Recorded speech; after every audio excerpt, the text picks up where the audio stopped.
తిరుమలలో లడ్డూ కల్తీ కావడానికి కారణమైన నెయ్యిపై సిబిఐ తాజాగా నలుగురిని అరెస్ట్ చేసింది. దీనిపై స్పందించిన వైసీపీ మాజీ మంత్రి అంబటి రాంబాబు నిబంధనల ప్రకారం వెనక్కి పంపిన నెయ్యిపైనే అరెస్టులు జరుగుతున్నాయన్నారు. గతంలో చంద్రబాబు ప్రభుత్వంలో ఇలా 15 సార్లు నెయ్యి వెనక్కి పంపితే వైసీపీ ప్రభుత్వంలో 18 సార్లు వెనక్కి పంపామన్నారు. ఇప్పుడు అలా పంపిన నెయ్యికి సంబంధించే సిబిఐ అరెస్టులు చేస్తోందన్నారు. అంతే తప్ప చంద్రబాబు చెప్పినట్టు లడ్డూ కల్తీ జరగలేదన్నారు. చంద్రబాబు ఆరోపణలపై విచారణ జరుగుతోందన్నారు.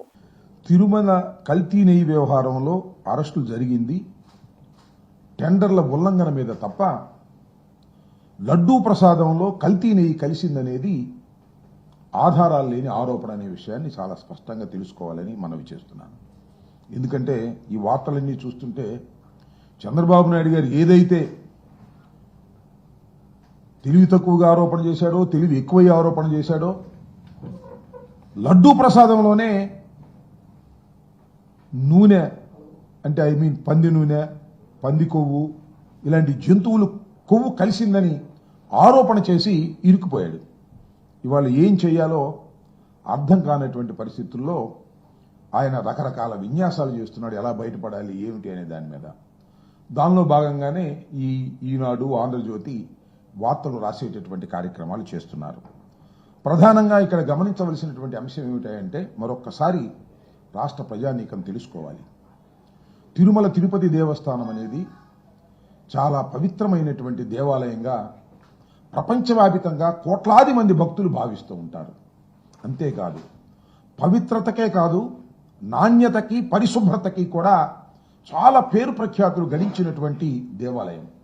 ఈ దేవాలయంలో అన్నప్రసాదాలు కానీ, ప్రసాదం కానీ తయారీలో, నాణ్యతలో, శుభ్రతలో నెంబర్ 1 అని పేరు.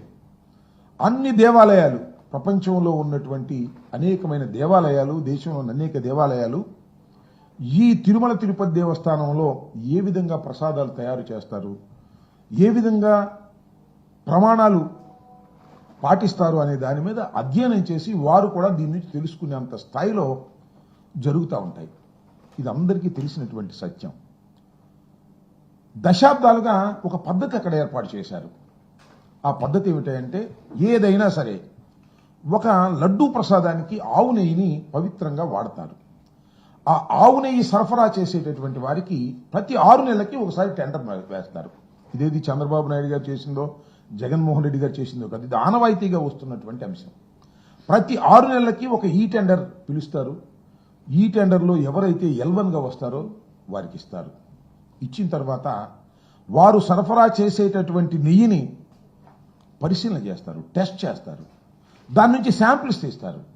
శాంపిల్స్ తీసి 3 టెస్టులు చేస్తారు. ఆ 3 టెస్టుల్లో పాస్ అయితే ఖచ్చితంగా ఇవి బాగున్నాయి, కల్తీ లేదు అని తెలిస్తేనే దాన్ని కొండ మీదకు పంపిస్తారు. ఇది ఇవాళ జరుగుతున్నటువంటి అంశం కాదు. ఒకవేళ ఆ 3 టెస్టుల్లో కల్తీ కానీ కరెక్ట్గా కానీ లేదు అని భావిస్తే వెంటనే తిరిగి పంపించేస్తారు. అలా జగన్మోహన్ రెడ్డి గారి హయాంలోనూ సుమారుగా 18 ట్యాంకర్లు పంపించేశారు. అలాగే చంద్రబాబు నాయుడు గారి టైంలో కూడా 2014-19లో కూడా నాణ్యత లోపించింది, టెస్టుల్లో సరిగా లేదు అని భావించినప్పుడు వాళ్ళు కూడా పంపించారు. ఇదేం కొత్త కాదు. చంద్రబాబు నాయుడు గారి హయాంలో కానీ, జగన్మోహన్ రెడ్డి గారి హయాంలో కానీ ఏదైతే టెస్టులు పాస్ కాలేదో, అక్కడ కరెక్ట్గా లెక్కలు రాలేదో ఆ నాణ్యతకు సంబంధించి వాటిని రిజెక్ట్ చేసి కిందకి పంపించేస్తారు. ఏదైతే నాణ్యత బాగుందనేది వచ్చిందో వాటిని మాత్రమే అన్న ప్రసాదాలకు వాడతారు. ఎక్కడ ఇంకా కల్తీ కలిసే అవకాశమే లేదు. ఈ టెస్టులన్నీ పాస్ అయిన నెయ్యినే వాడినప్పుడు ఇక లడ్డూ ప్రసాదంలో కల్తీ కలిగే అవకాశమే లేదు అనేది అందరికీ తెలిసినటువంటి సత్యం. ఇవాళ చంద్రబాబు నాయుడు గారు అధికారంలోకి వచ్చారు. జూన్ 4వ తారీఖున ఫలితాలు వచ్చాయి. చంద్రబాబు నాయుడు గారు జూన్ 12వ తారీఖున ప్రమాణ స్వీకారం చేశారు. జగన్మోహన్ రెడ్డి గారు హయాంలో ఉండంగానే రొటీన్గా వచ్చినటువంటి టెండర్స్లో టెండర్లు ఫైనలైజ్ అయ్యాయి. ఆ టెండర్లు ఫైనలైజ్ అయింది ఏఆర్ సప్లైస్ సంబంధించినటువంటి వాళ్ళు సప్లై ఇవ్వడానికి టెండర్ ఫైనలైజ్ అయింది.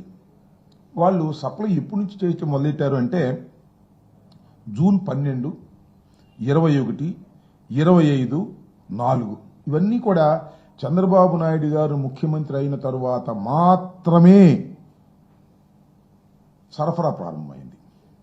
ఆ సరఫరా ప్రారంభమైతే జూన్ 12, జూన్ 21, జూన్ 25, జూన్ 4 తారీఖుల్లో వచ్చినటువంటి ట్యాంకర్లన్నీ కూడా టెస్టులు చేశారు, శాంపిల్స్ తీసుకున్నారు, బ్రహ్మాండంగా ఉన్నాయని పంపించారు.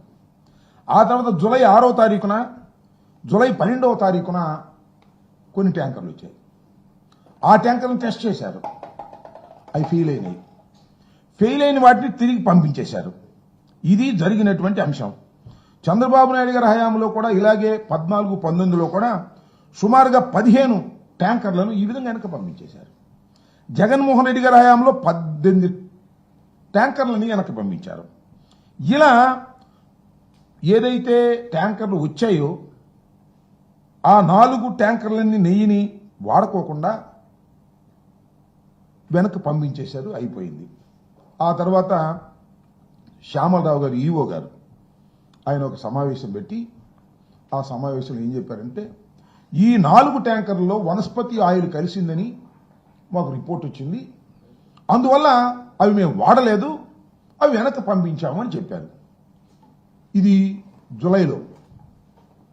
ఇదిలా ఉంటే నారా చంద్రబాబు నాయుడు గారు రాజకీయ లబ్ధి పొందాలనేటువంటి దురుద్దేశంతో శ్రీ శ్రీ శ్రీ శ్రీ వెంకటేశ్వర స్వామిని, పవిత్రమైనటువంటి దేవాలయాన్ని, భక్తుల్ని ఉపయోగించుకొని జగన్మోహన్ రెడ్డి గారి ప్రభుత్వం మీద, వైఎస్ఆర్ కాంగ్రెస్ పార్టీ మీద బురద జల్లాలనేటువంటి ఉద్దేశంతో రాజకీయ లబ్ధి పొందాలని భగవంతుడిని అడ్డం పెట్టుకుని చంద్రబాబు నాయుడు సెప్టెంబర్ 18న ఈ కూటమి సమావేశం జరిగింది, ఎమ్మెల్యేలందరూ.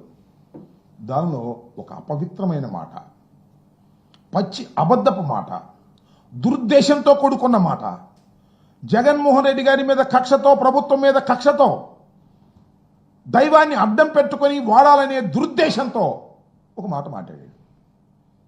లడ్డూ ప్రసాదాల్లో నెయ్యిలో కాదు, సరఫరా చేసి నెయ్యిలో కల్తీ కలిస్తే ఆ నెయ్యిని మేము వెనక్కి పంపించాము అని చెప్పకోకుండా, ఈవో గారేమో వెనక్కి పంపించేశాము, దాన్ని వాడలేదని చెబితే ఆయన ఏమన్నాడంటే, లడ్డూ ప్రసాదంలో పంది కొవ్వు,